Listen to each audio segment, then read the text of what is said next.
Bismillahirrahmanirrahim. Assalamualaikum warahmatullahi wabarakatuh. Perkenalkan, nama saya Hafiz Al-Ma'arif Karim Amrullah. Pada kesempatan kali ini saya mendapat tugas untuk membahas sebuah topik yang menjadi jantung dari semua komunikasi di jaringan komputer. Topik ini mungkin terdengar teknis atau sedikit mengintimidasi. Topik ini yaitu 7 layer OSI. Tapi tujuan saya hari ini sederhana. Saya ingin kita semua melihat 7 layar OSI bukan sebagai hafalan, tapi sebagai sebuah peta yang logis. Sebuah peta yang membantu kita memahami bagaimana sebuah data, katakanlah pesan WhatsApp, bisa terkirim dari HP Anda melintasi dunia dan sampai HP teman Anda dengan utuh. Kita akan membongkar setiap lapisan ini satu persatu.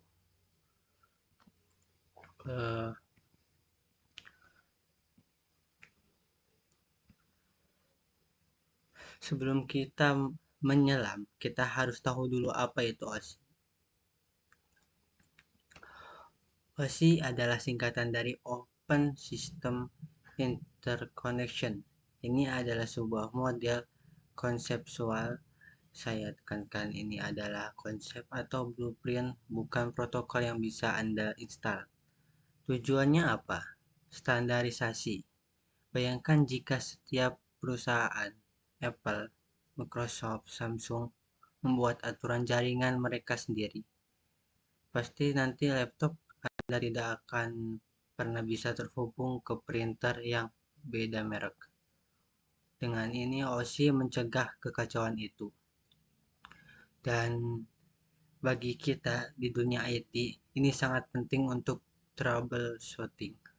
Jika internet mati, kita tidak usah panik.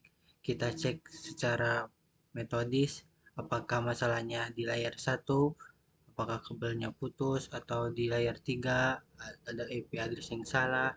Masih memberi kita kerangka untuk mengvisualisasi masalah. Selanjutnya itu ini dia 7 lapisan yang akan kita bahas. Dimulai dari yang paling dekat dengan kita, pengguna. Yang paling atas itu application layer, lalu turun ke presentation, session, transport, network. Selanjutnya ada data link layer, dan yang paling bawah itu yang paling dasar adalah physical. Untuk kalian menghafalnya, kita bisa pakai jembatan keledai. Kalau dari bawah ke atas kita bisa pakai please do not throw sausage pizza away. Jadi kayak please, physical, do, data link, not network, throw, transport, sausage, session, pizza, precision, dan away application. Mari kita mulai bedah dari lapisan yang paling bawah.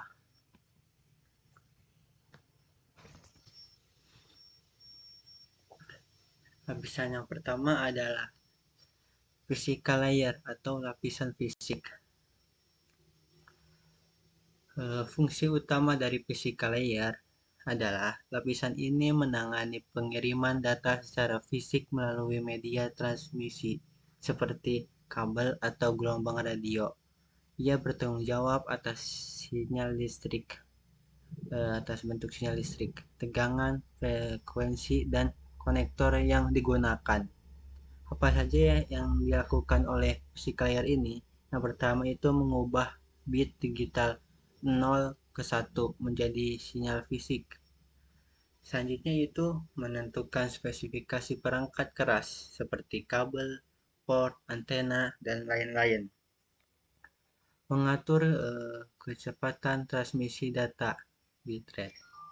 Contoh perangkat dan teknologinya yaitu ada kabelan, hub, repeater, modem, bluetooth, fiber optik. Lalu standarnya ada internet USB DSL.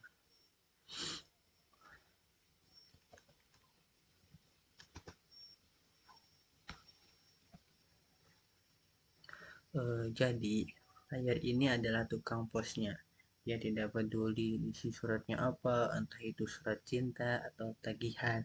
Tugasnya hanya satu, mengirim bit angka 1 dan 0. Bagaimana caranya?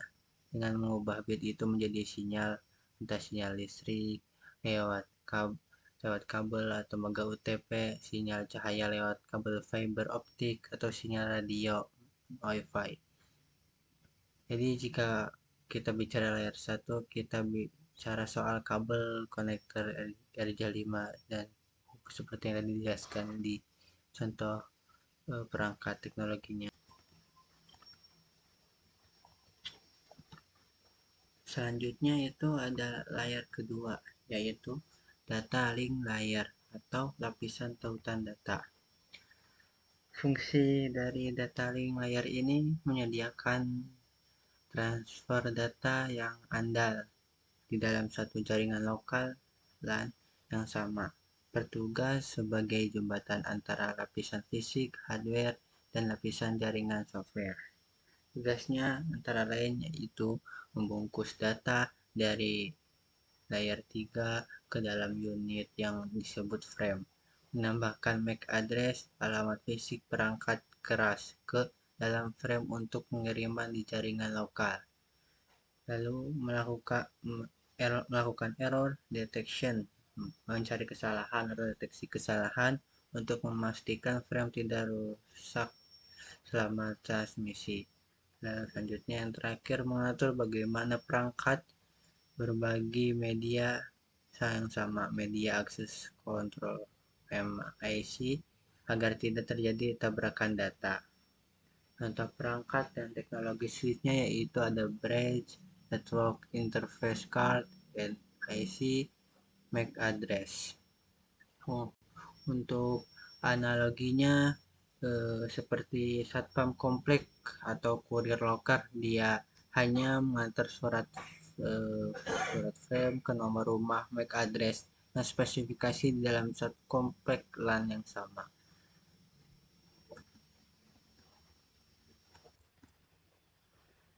Selanjutnya itu layer ketiga, yaitu network layer atau lapisan jaringan.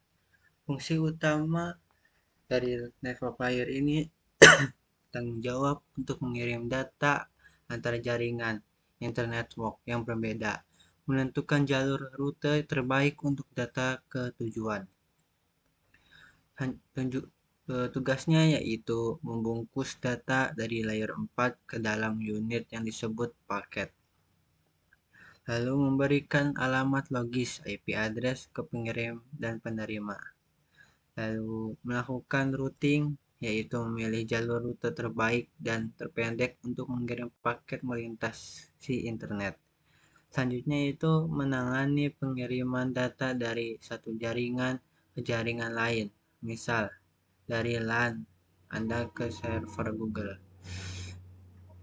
Lalu contoh perangkat dan teknologinya yaitu ada router, layer switch, layer 3 switch, IP address, dan IPv4 atau IPv6. Selanjutnya kalau kita analogikan pada layar ini itu seperti kantor pos pusat atau sistem GPS. Dia membaca alamat lengkap, IP address, dan menentukan rute pengiriman terbaik, routing, untuk mengatur surat paket antar kota atau antar negara, antara jaringan. Maksudnya kalau di jaringan. Selanjutnya itu layar keempat, transport layer atau lapisan transportasi.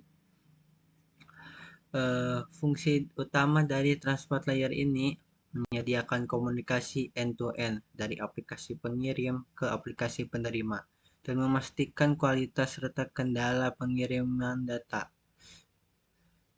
Selanjutnya tugasnya itu segmentasi, memecah data besar menjadi potongan-potongan kecil, disebut segmen atau datagram. Selanjutnya itu tugas keduanya itu port addressing, memberikan port number untuk membedakan aplikasi mana yang dituju, misal port 80 untuk web, 443 untuk web aman. Selanjutnya menyediakan dua dua mode pengiriman TCP andal data terurut, ada cek error, dan UDP cepat tidak andal kirim saja. Selanjutnya yang terakhir melakukan error recovery jika pakai TCP dan flow control mengatur kecepatan transfer. Selanjutnya untuk contoh perangkat teknologi dari transport layer ini, protokol TCP atau Transmission Control Protocol dan UDP User Datagram Protocol, port number dan firewall. Jadi kalau kita analogikan transport layer ini seperti manajer logistik. Dia memecah barang menjadi paket kecil, segmentasi, memberi label nomor departemen atau apartemen port di gedung EBA, dan memilih jasa kurir yang terdapat atau DP yang kilat yang terdaftar atau selanjutnya itu ada layar kelima, session layer, lapisan sesi. Fungsi utama dari lapisan sesi ini membangun, mengelola, dan mengakhiri sesi, koneksi, atau dialog antar aplikasi di dua komputer yang berbeda. Tugasnya yaitu membangun koneksi yang stabilis, memulai panggilan telepon atau antar aplikasi, mengolah koneksi, manage, mengatur giliran bicara, dialog, kontrol, agar data tidak tumpang tindih. Selanjutnya, yang ketiga itu checkpointing, memberi penanda saat transfer data besar. Jika koneksi putus, bisa dilanjutkan dari checkpoint terakhir. Tidak perlu ulang lagi dari nol. Lalu yang terakhir, mengakhiri koneksi, terminate, menutup sesi acara ketika komunikasi selesai. Selanjutnya, contoh perangkat dan teknologi dalam lapisan sesi ini, NetBIOS, RPC, Remote Produce Call, PPTP. Nah, kalau kita analogikan layar 5 ini seperti moderator telepon atau wasit. Dia yang memulai panggilan atau pertandingan, mengatur siapa yang boleh bicara, dan mengakhiri panggilan atau pertandingan saat selesai. Selanjutnya itu yang keenam. Layar keenam itu presentation layer atau lapisan presentasi.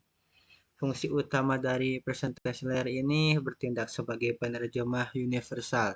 Jaringan memastikan data disajikan dalam format yang bisa dimengerti oleh aplikasi penerima. Tugasnya yaitu translasi format, menerjemahkan format data agar bisa dibaca oleh sistem yang berbeda. Misal HCII ke ABCDIC. Selanjutnya, tugas keduanya inskripsi dan deskripsi.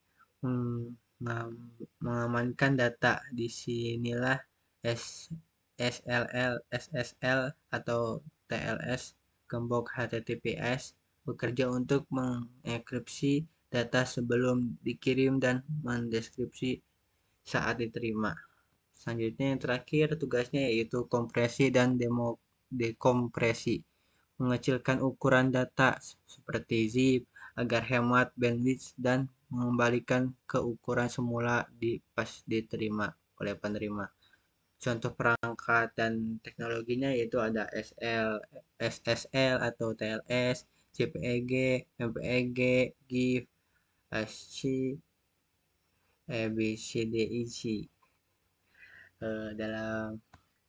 Kalau kita analogikan, layar ke-6 ini seperti juru bahasa diplomatik yang menerjemahkan pesan translasi, masukkan ke amplop rahasia, enkripsi, dan mengringkasnya dikompresi gitu.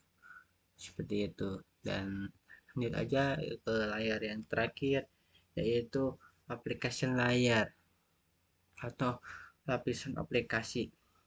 Fungsi utama dari lapisan aplikasi ini yaitu lapisan yang paling dekat dengan pengguna, menyediakan antarmuka interface bagi aplikasi untuk mengakses layanan jaringan.